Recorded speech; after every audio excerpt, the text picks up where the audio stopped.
Mes frères bien-aimés, chers catéchumènes, nous nous retrouvons en ce troisième dimanche de carême pour le premier des trois scrutins qui vous prépare au sacrement unique de votre baptême, baptême qui va venir transformer vos vies à la mesure de votre foi et de la générosité de vos cœurs. C'est un beau témoignage que vous nous donnez, car pour nous qui sommes baptisés depuis quelques ou de nombreuses années, ça nous permet de faire un retour sur nos propres vies chrétiennes, pour voir si nous sommes toujours ardents et désireux d'avancer à la suite du Seigneur, ou si au contraire on s'est ramolli reprenant une routine mondaine. D'ailleurs, l'évangile de ce jour est intéressant, mes frères. Alors que beaucoup crurent dans le nom du Seigneur, à la vue des signes qu'il accomplissait, Jésus, lui, ne se fiait pas à eux, parce qu'il les connaissait tous. Il n'avait besoin d'aucun témoignage sur l'homme.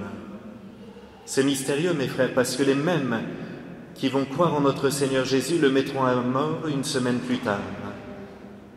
Et nous voyons que dans la vie chrétienne, il en va de même.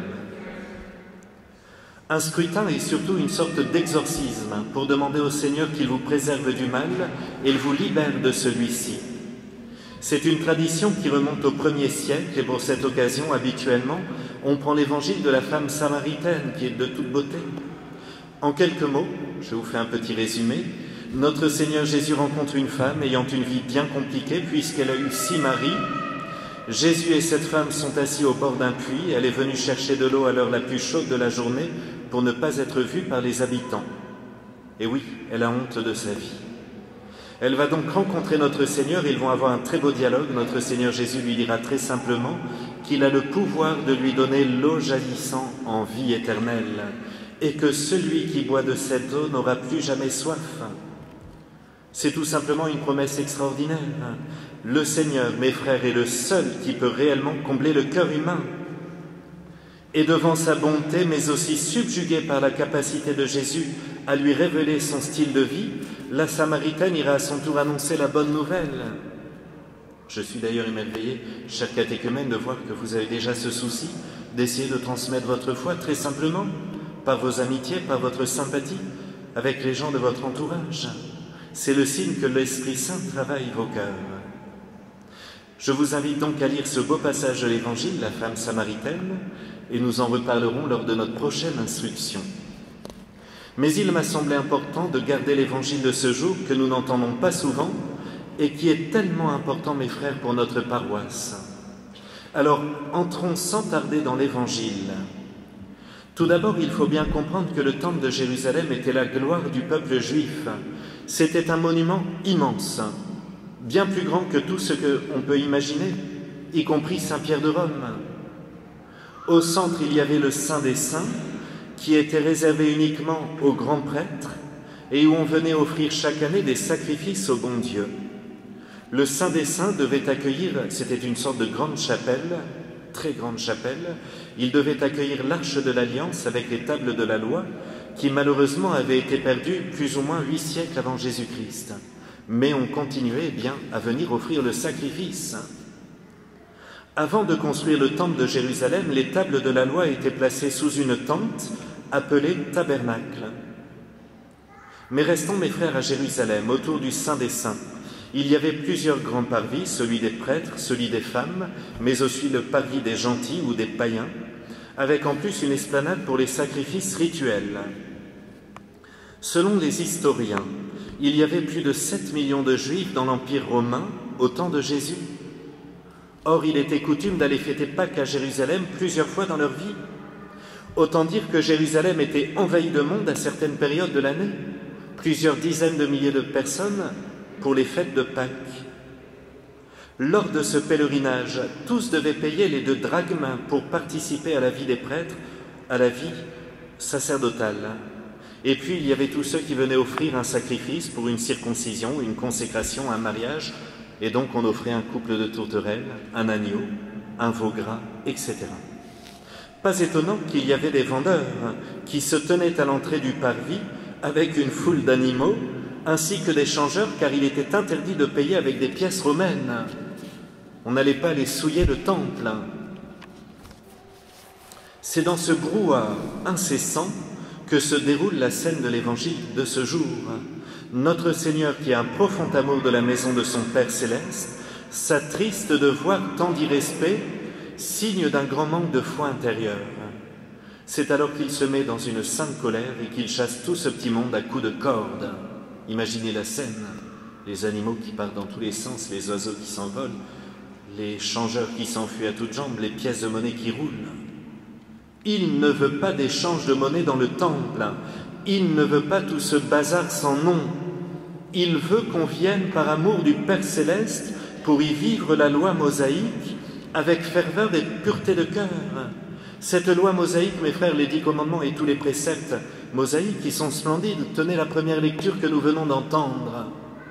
Si tous les Français l'avaient entendu aujourd'hui, si tous les migrants l'avaient entendu aujourd'hui, ça aurait formé leur intelligence. C'est la parole divine, c'est la parole du Père céleste qui vient éclairer notre intelligence de sa sagesse divine. Et ses disciples se rappelèrent qu'il est écrit « L'amour de ta maison fera mon tourment ». C'est là, mes frères, où je veux en venir. L'amour de la maison de Dieu fait-il mon tourment? L'amour de l'Église avec un petit E, mais aussi de l'Église avec un grand E, l'Église universelle, fait-il mon tourment? Comprenons bien ce qui se passe au ciel et sur la terre. Ici, je reprends en quelque sorte la théologie d'un homme extraordinaire, un prêtre du début du XXe siècle, le bienheureux Père Édouard Pope, qui a vécu en Belgique. Souvenons-nous que les effets de la Révolution française sur l'Europe avaient été dévastateurs. Du jour au lendemain, on était passé de l'amour du bon Dieu, avec la croyance, avec la participation à la Sainte Messe, les gens venaient prier devant le tabernacle. On était passé de cet amour du bon Dieu à l'amour du moi, de la science, du savoir, de la liberté. Eh bien, ce bon prêtre avait compris qu'il fallait retrouver l'amour de l'Eucharistie. Si notre Dieu est sur terre, comment pouvons-nous l'oublier?